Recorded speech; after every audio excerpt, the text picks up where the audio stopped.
Hello everyone, welcome to Wordy Tales. Today we're bringing you a story about how discovering your own strengths and practicing with dedication can lead you to success. It's a tale that will remind us that we all have unique talents, and with the right mindset we can excel in anything we set our minds to. Along the way, we'll also learn some new words and how to use them in sentences to improve our English in a fun and simple way. So, stay with us till the end. Once, in a small, peaceful town, there lived a family in a quiet corner of the city. This family had a 12-year-old boy named David, who was in the 6th grade. David was an energetic kid who loved playing outdoors, and his favorite activity was playing soccer. Almost every day, David would head out to the nearby public field, where he honed his soccer skills.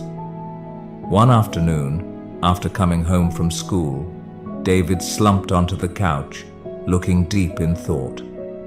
He opened a school book, stared at it for a moment, and then leaned back into the soft cushions with a dissatisfied look on his face. His father, who had just come in from the backyard, noticed this unusual behavior and walked over to his son. Sitting beside David, he asked what was bothering him. David explained that he had received a poor grade in math, but that wasn't what was truly upsetting him. He shared that his close friend and neighbor, Matt, always seemed to score high in math. No matter how hard David tried, he just couldn't seem to do as well. Hearing this, David's father went to get a glass of water to calm his son. Once David had relaxed a bit, his father took him outside to their small backyard garden, which was filled with shady trees and a peaceful atmosphere. "David," his father began, "I want you to understand 3 important lessons from what happened today. These are lessons that will guide you as you grow older." David, who deeply respected his father, was a bit confused but intrigued. "Can you explain those lessons, Dad?" he asked. "You will learn each lesson one by one, through a challenge I will give you," his father replied with a gentle smile. After a brief pause, his father continued, "For the first lesson, I want you to invite Matt to play soccer with you tomorrow." David nodded, eager to find out what lesson his father had in mind. The next morning, the weather was bright and welcoming, and David went to school with his usual excitement. That afternoon, after school, he invited Matt to join him for a soccer game at the nearby field. As usual, David, who played soccer almost every day, dominated the match. He scored 3 goals, leading his team to a big victory. Meanwhile, Matt, who wasn't very familiar with soccer, struggled. He often lost the ball and made several mistakes.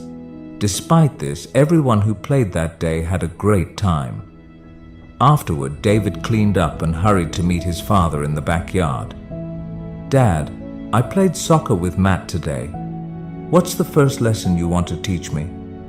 His father smiled knowingly and said, "Tell me how the game went." David described everything, from his 3 goals to how Matt wasn't very good at soccer.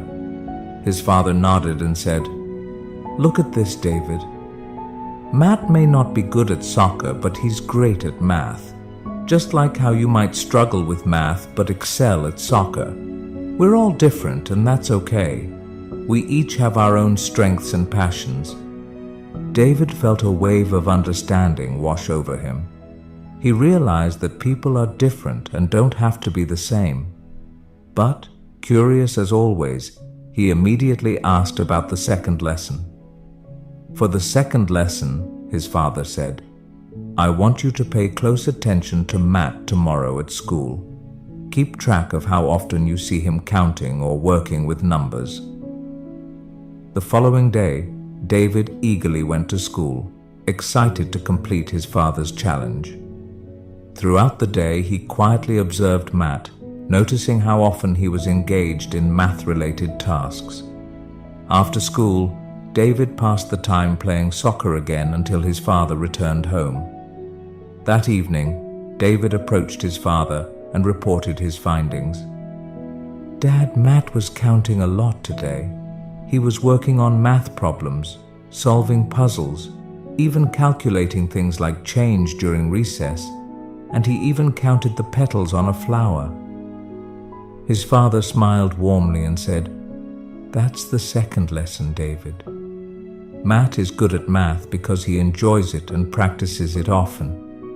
If you want to get better at something, you have to keep practicing, just like you do with soccer. It doesn't always have to be difficult. You can start with simple things like counting petals on a flower." David smiled, realizing that he could improve in anything as long as he practiced consistently, just like he had with soccer.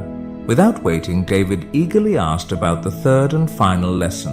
His father thought for a moment and said, "For the last lesson, I want you to think about how much better Matt is at math compared to you." David paused for a second, then hesitantly replied, "I think Matt is about 3 times better at math than I am." "All right," his father said. "For the last challenge, I want you to study math 3 times harder tomorrow." David swallowed nervously but nodded, determined to tackle the final challenge. The next day after school, David sat down to study math. After an hour of intense focus, he decided to push through and study for 2 more hours, tripling his usual effort. But before he could finish, his head started to throb, and without realizing it, he fell asleep. Later, he was gently woken up by his father's soft tap. "Wake up for dinner and meet me in the garden afterward," his father said. Feeling disappointed in himself, David met his father, his head hung low. "I'm sorry, Dad," David said. "I couldn't complete the challenge. I studied so much that my head hurt, and I ended up falling asleep." His father gently patted David's head and said, "David, this is what happens when you try to master something you don't enjoy. It's hard to stay disciplined and consistent. But when you study something you love, discipline and consistency feel much lighter, just like how you stay dedicated to playing soccer." After a brief silence, his father gave him the final piece of advice.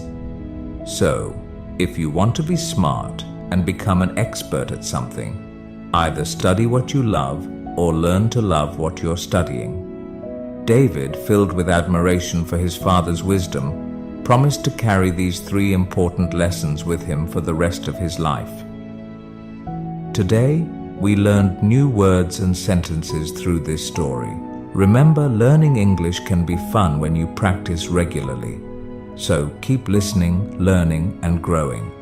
Make sure to like, comment, and share how this story helped you improve your English. Thank you for watching, and I'll see you in the next story where we'll continue learning together.